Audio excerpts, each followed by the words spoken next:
પાકિસ્તાનનું વાત નથી, આમાં પાકિસ્તાનનું ક્યાંય નથી આવતું, પણ ભારતમાં જે કાશ્મીરમાં જે મુસ્લિમો રહે છે એ લોકોને કોઈ ફરિયાદ નથી ને એવા બાબતીઓ અહીંયા રાજકોટ જેવા નાના વિસ્તારમાં આવી અને ઉછાળે છે અને એ રીતે મુસ્લિમોને ખોટી રીતે ભડકાવે છે. એટલે દેશ વિરોધી પ્રચાર કરવાની એમની પ્રવૃત્તિ હતી, એટલા માટે આ લોકોને પકડેલા હતા. તકસીરવાન થયા ને પછી એને કલમ 121A હેઠળ છે ને આજીવન કેદ સુધીની સજા થઈ શકે અને 6 મહિનાની પણ થઈ શકે, એટલો મોટો ગાળો છે.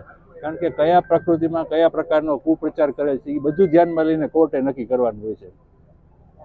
સરકાર તરફે આપણે દલીલ કરેલી હતી કે આ કોઈ દારૂનું વ્યસન નથી કે સિગરેટનું વ્યસન નથી કે કોઈ માદક પદાર્થનું વ્યસન નથી કે 2-4 દિવસ માટે એને લીધું અને લત પડી જાય.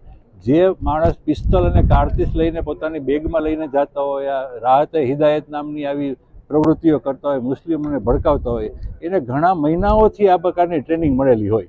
એટલે આવા વ્યક્તિને જો 2-4 કે 4-5 વર્ષની ખાલી ફક્ત સજા કરવામાં આવે તો પછી જેલમાં જઈને એ એકદમ સિઝન થઈ જાય.